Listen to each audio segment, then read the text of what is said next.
भारतवर्ष में उस समय इस्लाम का प्रचार नहीं हुआ था। राजा पृथ्वीराज चौहान उस समय भारत पर शासन कर रहे थे। राजा पृथ्वीराज नियमित रूप से अपने रक्षकों के साथ पूजा करने के लिए मंदिर जाते थे। उस समय भारत के लोग देवी देवताओं और अग्नि की पूजा करते थे। वे अज्ञानता और कुसंस्कारों में डूबे हुए थे। इसी समय एक रात हजरत ख्वाजा मोइनुद्दीन चिश्ती रहमतुल्लाह अलैहि अपने घर में सो रहे थे। गहरी रात में उन्होंने एक ख्वाब देखा। उन्होंने देखा कि रसूल सल्लल्लाहु अलैहि वसल्लम कह रहे हैं, हे ख्वाजा मोइनुद्दीन, तुम हिंदुस्तान जाओ, वहाँ जाओ और दीन का प्रचार करो, इस्लाम का संदेश फैलाओ। हिंदुस्तान के लोग कुसंस्कारों में फंसे हुए हैं, तुम जाओ और उन्हें अल्लाह के रास्ते पर लाओ। यह ख्वाब देखने के बाद ख्वाजा मोइनुद्दीन चिश्ती जाग गए। इसके बाद उन्होंने देर नहीं की और अगले दिन अपने कुछ साथियों के साथ हिंदुस्तान के रास्ते पर निकल पड़े। कई दिनों तक लंबा सफर तय करने के बाद वे भारत के राजस्थान के अजमेर नामक स्थान पर पहुंचे। उस समय वहां राजा पृथ्वीराज चौहान का शासन था। उनके खिलाफ बोलने की किसी में हिम्मत नहीं थी। उधर ख्वाजा मोइनुद्दीन चिश्ती और उनके साथी लंबा सफर तय करने की वजह से थक चुके थे, इसलिए उन्होंने अजमेर के तारागढ़ पहाड़ के नीचे आराम किया। इसी दौरान नमाज का समय हो गया।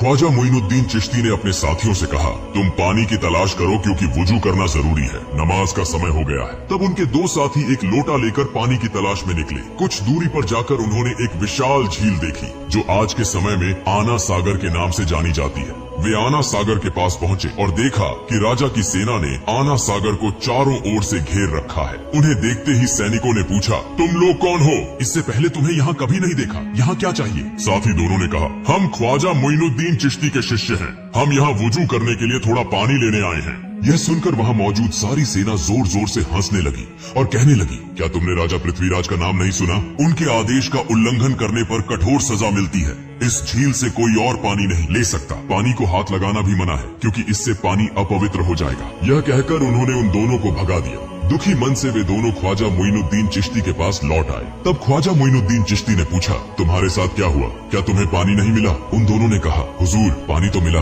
लेकिन हमें पानी नहीं दिया गया। उन्होंने हमें भगा दिया और कहा कि राजा पृथ्वीराज ने किसी को भी इस पानी को लेने की अनुमति नहीं दी है। उनके आदेश का उल्लंघन करने पर कठोर सजा दी जाएगी। उनकी सारी बातें सुनकर ख्वाजा मोइनुद्दीन चिश्ती ने अल्लाह के दरबार में दुआ की और फिर उनसे कहा, तुम लोग आना सागर के पास जाओ और कहो कि ख्वाजा मोइनुद्दीन चिश्ती ने हमें भेजा है। इसके बाद वे दोनों साथी फिर से वुजू का पानी लाने के लिए निकल पड़े। जब वे आना सागर के पास पहुंचे तो सेना ने उन्हें रोककर पूछा, तुम लोग फिर क्यों आए हो? उन्होंने कहा, हम वुजू का पानी लेने आए हैं। सेना ने कहा, हमने कहा था कि पानी नहीं दिया जाएगा। अगर राजा पृथ्वीराज चौहान को पता चला तो तुम्हारी जान तक जा सकती है। हम किसी भी हालत में पानी नहीं देंगे। तब उन्होंने कहा, हम तुमसे पानी नहीं मांगेंगे, हम आना सागर से पानी लेने आए हैं। यह सुनकर वहाँ मौजूद सारी सेना जोर जोर से हंसने लगी। उस समय उन्होंने अल्लाह के दरबार में दुआ की और अपने हाथ में पकड़ी लोटे को आगे बढ़ाकर कहा, हे आना सागर, हम ख्वाजा मोइनुद्दीन चिश्ती रहमतुल्लाह अलैहि के शिष्य हैं। ख्वाजा मोइनुद्दीन चिश्ती ने हमें यहाँ भेजा है। अल्लाह के हुक्म से इस लोटे में आ जाओ। यह कहते ही एक पल में आना सागर का सारा पानी लोटे में समा गया। इतना अद्भुत और चमत्कारी दृश्य देखकर वहाँ मौजूद सारी सेना हैरान रह गई। तुरंत ही उन्होंने कलमा पढ़ा और इस्लाम स्वीकार कर लिया। लेकिन वहाँ कुछ कट्टर हिंदुत्ववादी भी थे। उन्हें लगा कि यह कोई जादू का प्रभाव है, इसलिए वे यह खबर देने के लिए राजा पृथ्वीराज चौहान के दरबार में भागे। राजा पृथ्वीराज ने जब उन्हें देखा तो पूछा, क्या हुआ? तुम्हारे चेहरे पर इतना डर क्यों है? तब उन्होंने कहा, राजा साहब, बड़ी विपत्ति आ गई है। राजा पृथ्वीराज ने पूछा, क्या हुआ? उन्होंने कहा, राजा साहब, न जाने कहां से एक बड़ा जादूगर यहाँ आया है। देखने में वह फकीर लगता है लेकिन उसने अपने जादू से पूरे आना सागर का पानी एक लोटे में खींच लिया। यह सुनकर राजा पृथ्वीराज को ऐसा लगा जैसे उनके सिर पर आसमान टूट पड़ा हो। उन्होंने अपने जीवन में कई जादूगर देखे थे लेकिन ऐसा जादू उन्होंने कभी नहीं सुना था। उन्होंने इसे अपनी आंखों से देखने के लिए तुरंत अपनी सेना के साथ आना सागर की ओर प्रस्थान किया। जब वे आना सागर के पास पहुंचे तो देखा कि आना सागर में पानी की एक बूंद भी नहीं थी। उधर अजमेर के लोग बड़ी संख्या में ख्वाजा मोइनुद्दीन चिश्ती रहमतुल्लाह अलैहि को देखने के लिए वहाँ पहुँच रहे थे। ख्वाजा मोइनुद्दीन चिश्ती और उनके साथी नमाज पढ़ने के बाद वहाँ बैठे। तभी राजा पृथ्वीराज वहाँ पहुँच गए। उन्होंने देखा कि कई हिंदू पहले ही इस्लाम स्वीकार कर चुके हैं। यह देखकर राजा को भीतर ही भीतर बहुत गुस्सा आया। राजा पृथ्वीराज एक बहुत चालाक और कट्टर हिंदुत्ववादी था। उसने पूछा, तुम कौन हो और यहाँ कहाँ से आए हो? मैं अल्लाह के हुक्म और रसूल सल्लल्लाहु अलैहि वसल्लम के निर्देश पर यहाँ आया हूँ। राजा पृथ्वीराज ने कहा, तुमने अपने जादू से इस पानी को क्यों सुखा दिया? तब ख्वाजा मोइनुद्दीन चिश्ती ने कहा, मैं कोई जादूगर नहीं हूँ, मैं अल्लाह का बंदा हूँ। मैं अल्लाह का हुक्म पूरा करने के लिए यहाँ पानी लेने गया था लेकिन पानी न देने के कारण अल्लाह ने इसे सूखा दिया। यह सुनकर वहाँ मौजूद सभी लोग आश्चर्यचकित हो गए और ख्वाजा मोइनुद्दीन चिश्ती रहमतुल्लाह अलैहि की ओर एकटक देखते रह गए। राजा पृथ्वीराज चौहान बहुत चालाक और मक्कार था। उसने समझ लिया कि यह कोई साधारण व्यक्ति नहीं है, इसलिए वह नकली आंसू बहाते हुए और झुककर कहने लगा, हमें सबके कष्ट सहने में कोई परेशानी नहीं है लेकिन मासूम बच्चों और निर्दोष लोगों का ख्याल करके कृपया पानी को को उसकी जगह वापस लौटा दें। यह मेरी आपसे विनती है। यह सुनकर ख्वाजा मोइनुद्दीन चिश्ती ने अपने 2 साथियों को आदेश दिया कि वे लौटा लेकर आना सागर के पास जाएं। दोनों साथी लौटा लेकर आना सागर के पास पहुंचे और जैसे ही उन्होंने लौटा आना सागर में रखा, सागर फिर से पानी से भर गया। यह सब देखकर वहाँ मौजूद लोग हैरान रह गए। उन्होंने पूछा, आप किस देवता की पूजा करते हैं? ख्वाजा मोइनुद्दीन चिश्ती ने कहा, मैं अपने रब एकमात्र अल्लाह की इबादत करता हूँ। वहाँ मौजूद सभी लोगों ने कहा, हम भी आज से उसी एक अल्लाह की इबादत करना चाहते हैं। उस जगह के सभी लोगों ने एक एक करके इस्लाम स्वीकार कर लिया, लेकिन राजा पृथ्वीराज चौहान इसे सहन नहीं कर सका। वह बहुत गुस्से में राज दरबार लौट गया। अगले दिन पृथ्वीराज ने राज दरबार में एक आपातकालीन बैठक बुलाई। पृथ्वीराज ने कहा, किसी भी तरह इस फकीर को यहाँ से हटाना होगा, उसे खत्म करना होगा। अगर तुम्हारे पास कोई सुझाव है तो जल्दी बताओ। तब एक मंत्री ने कहा, राजा साहब, यह फकीर कोई साधारण व्यक्ति नहीं है, वह एक महान जादूगर है। अपने जादू के प्रभाव से वह सभी को एक एक करके इस्लाम में ला रहा है। एक दिन ऐसा आएगा जब भारत में हिंदू धर्म को मानने वाला कोई नहीं बचेगा। उससे निपटने के लिए हमें एक महान जादूगर की जरूरत होगी। तब वहाँ मौजूद एक सैनिक ने कहा, राजा साहब, हमारे देश में इससे भी बड़ा एक जादूगर है। पृथ्वीराज ने पूछा, उसका नाम क्या है? सैनिक ने कहा, उसका नाम है जयपाल जादूगर। पृथ्वीराज ने कहा, जाओ उसे हमारे दरबार में लेकर आओ। इसके बाद कुछ सैनिक जयपाल जादूगर से मिलने के लिए रवाना हो गए। कुछ समय बाद वे जयपाल जादूगर के घर पहुंचे और देखा कि जयपाल हवा में तैरते हुए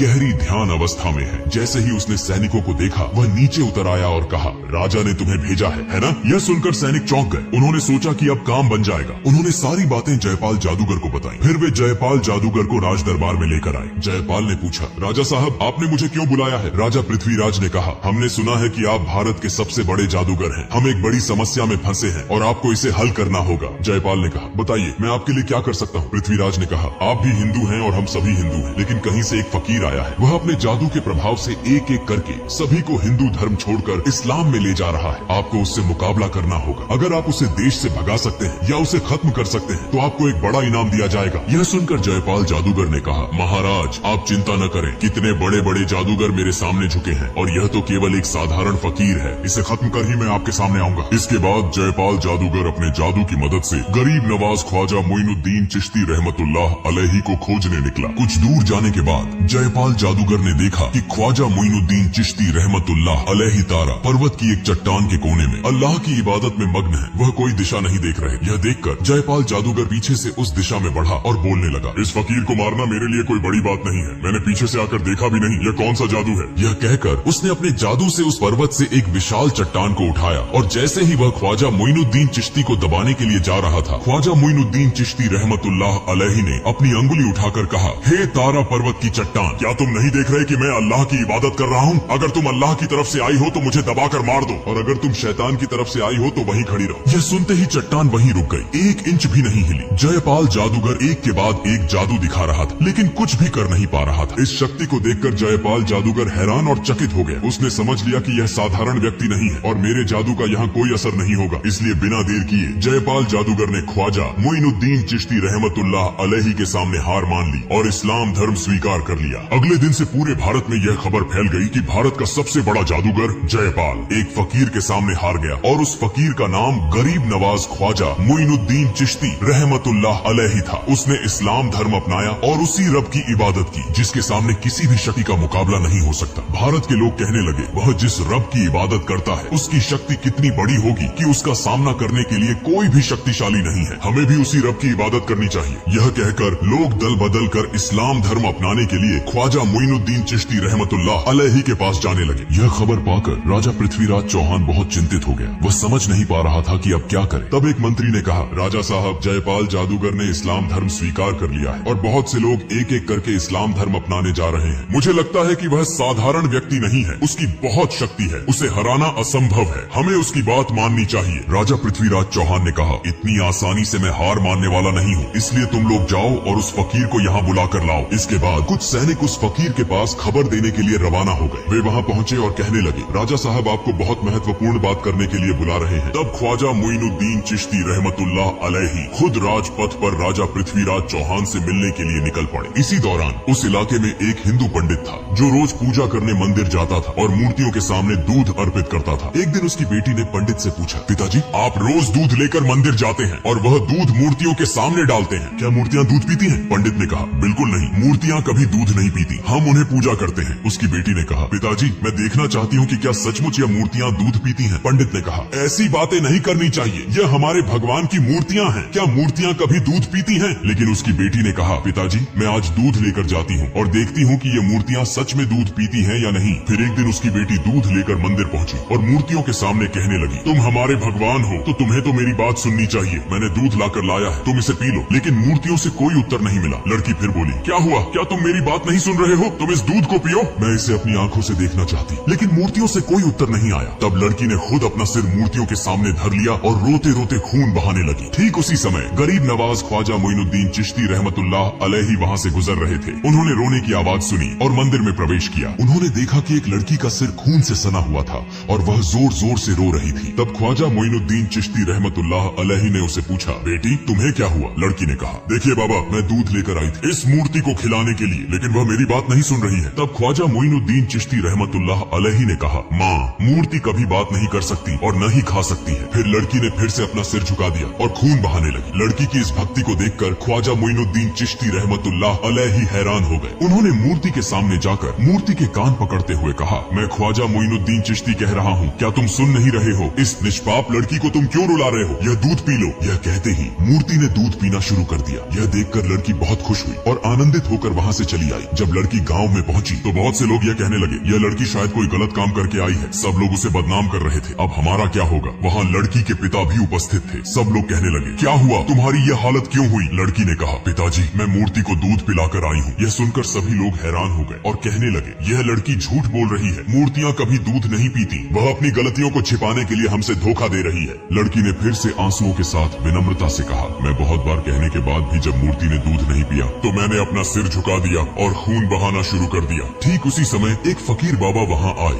मूर्ति के कान पकड़कर कहा, दूध पियो। और तुरंत ही उस फकीर बाबा के कहने पर मूर्ति ने दूध पीना शुरू कर दिया। यह देखकर वहाँ मौजूद सभी लोग चकित हो गए और कहने लगे, वह फकीर बाबा कौन थे? लड़की ने कहा, मैं उस फकीर बाबा को नहीं जानती, लेकिन लगता है वह कहीं आसपास होंगे। सभी लोग ख्वाजा मोइनुद्दीन चिश्ती रहमतुल्लाह अलैहि से मिलने के लिए निकल पड़े। इस बीच ख्वाजा मोइनुद्दीन चिश्ती रहमतुल्लाह अलैहि पृथ्वीराज के दरबार में पहुँच गए। पृथ्वीराज ने कहा, हे फकीर बाबा, आप क्या चाहते हैं? ख्वाजा मोइनुद्दीन चिश्ती रहमतुल्लाह अलैहि ने कहा, मैं भारत के लोगों को अंधकार से दूर करके कुरान की रोशनी से रोशन करना चाहता हूँ। मैं चाहता हूँ कि सब लोग तौबा करके अल्लाह के रास्ते पर लौट आएं, जो इस दुनिया के मालिक हैं, जो आखिरत के मालिक हैं, जो बोलते ही एक पल में सब कुछ कर देते हैं। हमारे सभी रोजी रोटी के मालिक हैं, जन्म और मृत्यु सब कुछ उनकी ताकत में है। मैं उसी महान अल्लाह ताला की इबादत करना चाहता हूँ, मैं किसी का नुकसान नहीं चाहता। जब वह ये बातें कह रहे थे तभी एक इस्लाम विरोधी व्यक्ति अपनी आध्यात्मिक शक्ति की परीक्षा लेने आया और कहा, अगर आप सचमुच आध्यात्मिक रूप से शक्तिशाली हैं तो पानी से आग बनाकर दिखाइए। ख्वाजा मोइनुद्दीन चिश्ती रहमतुल्लाह अलैहि ने अल्लाह का नाम लेकर पानी पर फूंक मारी और उसी पानी से आग निकलने लगी। यह अद्भुत चमत्कार देखकर वह व्यक्ति ख्वाजा मोइनुद्दीन चिश्ती रहमतुल्लाह अलैहि से इस्लाम धर्म स्वीकार कर लेता है।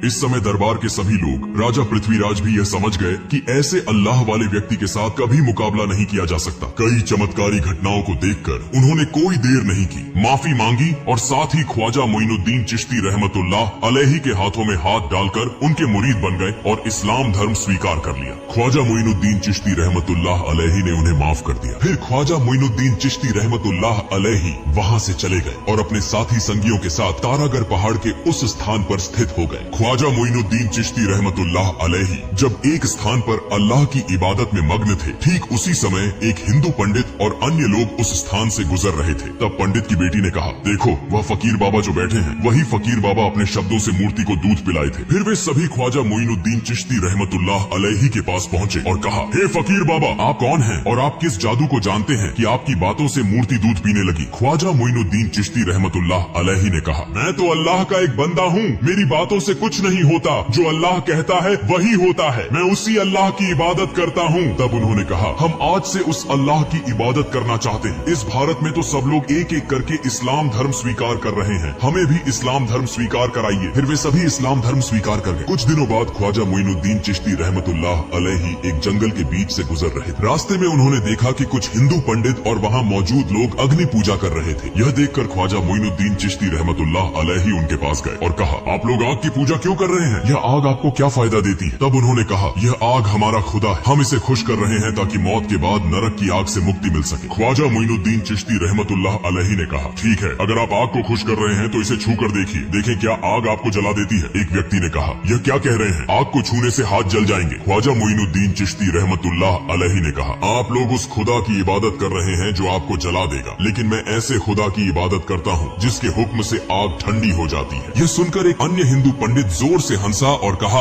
आग का धर्म तो जलाना है और आप कह रहे हैं तो इसे हमें दिखाकर दिखाइए। ख्वाजा मोइनुद्दीन चिश्ती रहमतुल्लाह अलैहि ने कहा, मैं अल्लाह के एक ख्वाजा मोइनुद्दीन चिश्ती रहमतुल्लाह अलैहि हूँ, अल्लाह के हुक्म से तुम ठंडे हो जाओ। यह कहते हुए ख्वाजा मोइनुद्दीन चिश्ती रहमतुल्लाह अलैहि आग के अंदर प्रवेश कर गए, लेकिन वे यह देखकर हैरान रह गए कि ख्वाजा मोइनुद्दीन चिश्ती रहमतुल्लाह अलैहि आग में प्रवेश कर गए, लेकिन एक भी जलन नहीं हुई। यह अद्भुत घटना देखकर वहाँ सभी लोग हैरान हो गए और कहने लगे, आप कौन हैं और आप किस खुदा की इबादत करते हैं? ख्वाजा मोइनुद्दीन चिश्ती रहमतुल्लाह अलैहि ने कहा, मेरा नाम गरीबे नवाज ख्वाजा मोइनुद्दीन चिश्ती रहमतुल्लाह अलैहि है, जो पूरे ब्रह्मांड के पालनहार हैं, उनके सिवा कोई पूज्य नहीं है, वह सारी ताकत के मालिक हैं, मैं उसी अल्लाह की इबादत करता हूँ। यह सुनकर वहाँ मौजूद सभी लोग बोले, हम भी आज से उस मालिक की इबादत करना चाहते हैं, और इस प्रकार वहाँ मौजूद सभी लोगों ने इस्लाम धर्म स्वीकार कर लिया। फिर इस घटना के बाद ख्वाजा मोइनुद्दीन चिश्ती रहमतुल्लाह अलैहि ने भारत में आकर कुरान के प्रकाश से इस्लाम धर्म का प्रचार किया और अल्लाह ताला द्वारा दिए गए चमत्कारों को देखकर करोड़ों हिंदुओं ने इस्लाम धर्म स्वीकार किया। यह एक अद्वितीय उदाहरण बन गया और इस प्रकार पूरे भारत में इस्लाम धर्म फैल गया। प्रिय दोस्तों,